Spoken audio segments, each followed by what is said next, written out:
parole est à Monsieur Hervé Loïc, auteur de la proposition de loi numéro 680 pour 10 minutes également, chers collègues.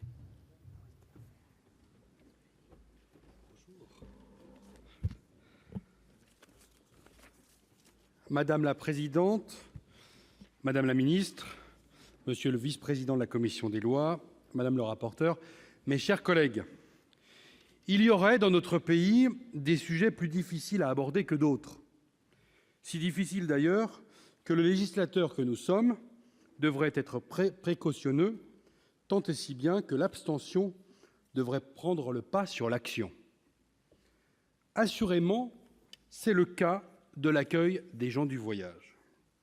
Peut-être parce qu'il s'agit de la vie quotidienne de nos compatriotes, peut-être parce que notre rapport à cet accueil reste complexe, et sans doute parce que nous craignons d'être nous-mêmes victimes de nos représentations et préjugés. D'emblée, je veux tordre le cou à une forme d'inversion des responsabilités.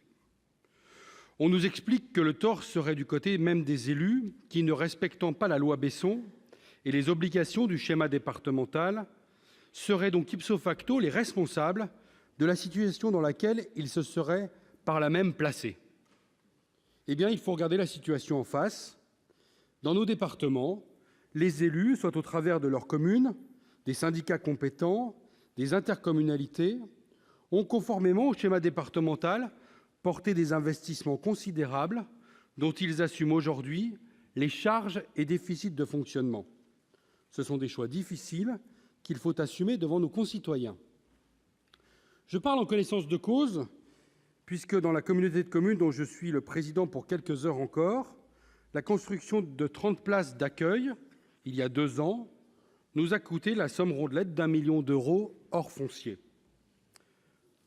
En Haute-Savoie, territoire par territoire, nous sommes conformes au schéma départemental ou en passe de l'être sur tous les sujets. Aires d'accueil, aires de grand passage, aires de sédentarisation. Et la Haute-Savoie est un département de lacs et de montagnes. C'est un département dynamique et frontalier. Un département accueillant et attractif, y compris pour les gens du voyage. Et pourtant, chaque année, souvent dès le mois de février, Jean-Claude Carle l'a rappelé tout à l'heure, de très nombreux stationnements illicites sont constatés sur tout le territoire, sur des parcelles agricoles, sur des tènements économiques, interrompant parfois l'activité économique des entreprises, c'était le cas dans ma commune cette année, ainsi que sur des équipements publics, interrompant même la jouissance paisible par les associations et nos concitoyens de ces mêmes équipements. Et si notre département est ouvert sur le monde, il est accueillant, ne nous leurrons pas, l'offre d'aires aménagées ne répondra jamais à une demande toujours croissante. La réalité aux Savoyardes, qui est notre quotidien, n'est qu'un exemple de ce qui se vit ici ou là dans le pays.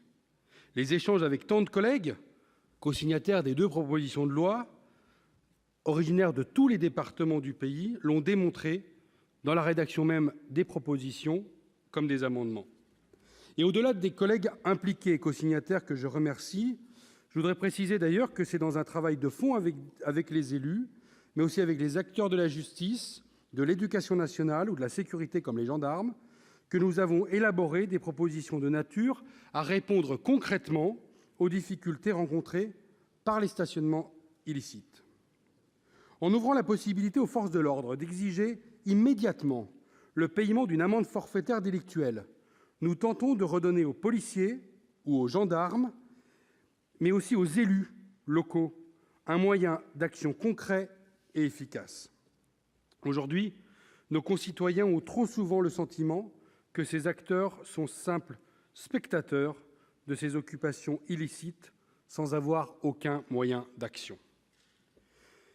Mais aujourd'hui, c'est la réalité de terrain qui nous appelle à légiférer à nouveau. Et le texte issu de la commission des lois dont nous allons débattre est issu de 2 propositions de loi, l'une étant écrite par mon collègue Jean-Claude Carle et l'autre dont je suis l'auteur. Nous avons le point commun d'être tous les 2 élus du même département de la Haute-Savoie, ainsi que Cyril Pellevat, notre collègue qui interviendra tout à l'heure en discussion générale. C'est bien la réalité quotidienne vécue par les élus qui nous a alertés et poussés à regarder ce qui, dans la loi, pouvait être encore amélioré. Oui, à travers nos propositions de loi, nos prises de parole, ce sont de très nombreuses communes et leurs élus qui interpellent le Sénat et qui réclament une prise en compte de ce qu'ils vivent. Certains sont présents cet après-midi pour écouter nos débats et je les salue cordialement. Dans tout le pays, de nombreux maires, présidents d'intercommunalités ou de syndicats, qui sont autant de bonne volonté qu'ils sont respectueux de la loi, font face chaque année à des situations difficiles dans lesquelles cette même loi est ouvertement bafouée, comme les droits des riverains, des dirigeants économiques, des agriculteurs, des collectivités, et cela des semaines durant, avec des dégradations se chiffrant souvent en dizaines de milliers d'euros, d'argent privé comme d'argent public. Au dubitatif et esprit chagrin, j'indique que ces propositions sont concrètes et elles sont également mesurées. Elles ne peuvent pas souffrir la critique d'une prétendue stigmatisation, je le dis clairement. Certains pensent qu'il faudrait complètement réécrire la loi Besson, je n'en fais pas partie et je ne crois pas utile de revenir sur les fondements de celle-ci. En revanche, clarifier le rôle de l'État et celui des collectivités territoriales et des EPCI, améliorer l'information, moderniser les procédures d'évacuation des terrains occupés illicitement me paraît assurément indispensable. Tout comme sont indispensables les mesures qui permettront de renforcer l'arsenal pénal et rendront plus effectives les peines prononcées. Je tiens à remercier très sincèrement notre collègue rapporteure, Catherine Di Folco, pour son travail d'analyse, de synthèse et d'enrichissement. Chacune des mesures proposées a été pesée et consolidée juridiquement, et je m'en réjouis. Madame la ministre, vous connaissez très bien les remontées du terrain. Vous avez d'ailleurs pris le temps pour recevoir élus, agriculteurs de la Haute-Savoie à la fin du mois de juillet.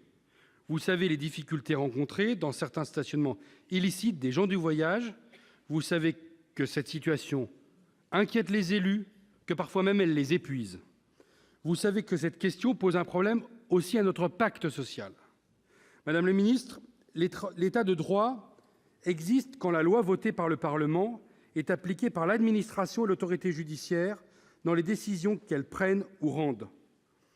Alors faut-il que la loi soit rédigée de manière à résoudre les troubles à l'ordre public ou les atteintes à la propriété privée. L'état de droit existe aussi quand les décisions administratives ou judiciaires donnent lieu à une exécution rapide. Quand le sentiment d'impunité se répand, c'est la République qui s'affaiblit et c'est la force même de la loi qui en pâtit. Il en va de la crédibilité de l'État, du Parlement, de la justice, des élus locaux, de la police et de la gendarmerie. Disons-le, il en va finalement de notre crédibilité collective, c'est-à-dire de la crédibilité de tous ceux et de toutes celles qui disposent dans ce pays d'une autorité publique auprès de nos concitoyens. Je vous remercie.